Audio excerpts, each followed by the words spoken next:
So, ayan na nga po, papunta na nga kami PTB4. So, ito na nga mga mi, Martes ngayon. At papunta ako ngayon sa isang TV guesting sa Quezon City.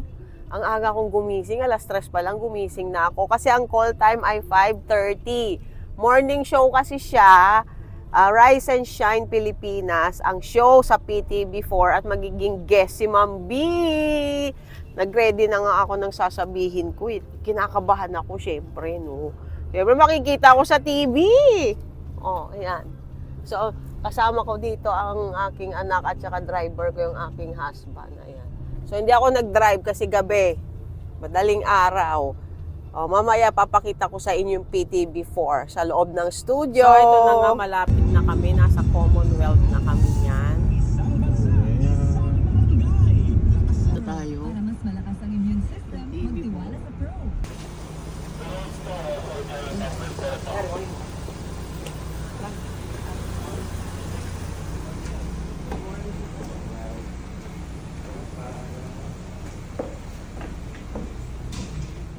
Eto na nga at papasok na po ako sa kanilang TV station, ang People's Television Network.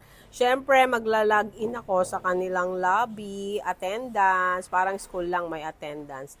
At pasyal-pasyal din po sa kanilang magandang entrance. Ayan po, ang ganda dito sa loob. Ang People's Television Network po ay isang government-owned na TV channel dito sa Pilipinas. Yes po, ito po ay pag-aari ng gobyerno. Matagal na po itong PTB4. Bata pa lang po ako ay napapanood ko na pong mga balita dito. At nagulat nga ako nang isa ko sa naimbitahan na maging guest sa kanilang morning show na Rise and Shine Pilipinas. Pagpasok pa lang po sa TV network ay may mga security guards na po na nag-escort sa akin, papasok.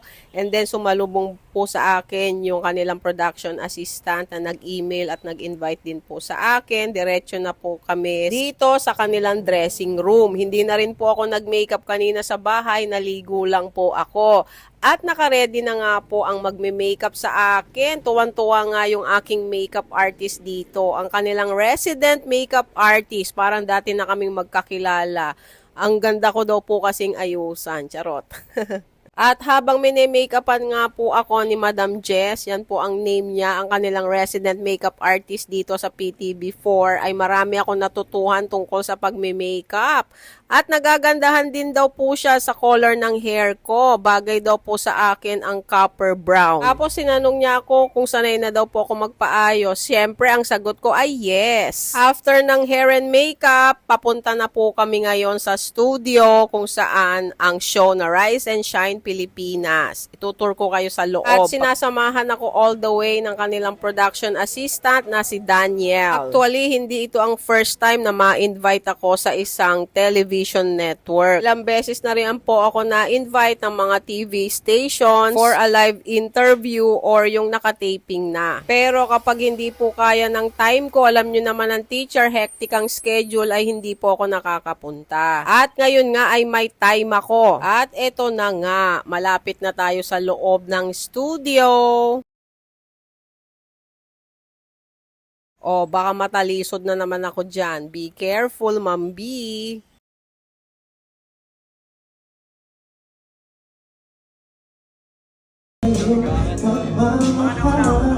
Ano lang ba eh, quick interview.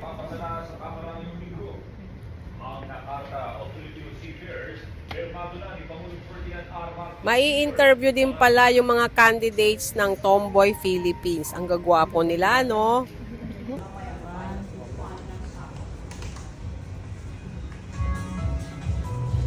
Macbi at Jeric Manibao ng Jeric's Channel. Happy Teachers Month po sa inyo. Thank you for joining us today. Rise and shine. At thank you for joining us. Alam po ninyo, talagang mataas ang tingin natin sa ating puro. Dahil po ang sakripisyo ninyo binibigay sa mga mag-aaral ko. Alright, ang dami ninyong followers online. Si Ma'am B ay mayroong 1.2 million followers on TikTok. At ang Jeric's Channel naman ay around 2 million na rin, no? Ang followers ninyo sa Facebook. So marami kayong natutulungan. After nga ng interview, bago ako umuwi ay may mga nagpa-picture pa sa aking mga staffs ng PTV4 sa may lobby. Follower ko daw sila. O diba? What a nice experience. Maraming salamat po People's Television Network sa pag-invite sa akin at napansin nyo po ang aking mga content sa social media. Hanggat kaya ko po ay patuloy po akong gagawa ng mga makabuluhan, inspirational at educational na content. Maraming salamat din po sa aking mga followers na patuloy na taga-support sa akin at sa mga estudyante at mga kabataan dyan, mag-aral mabuti!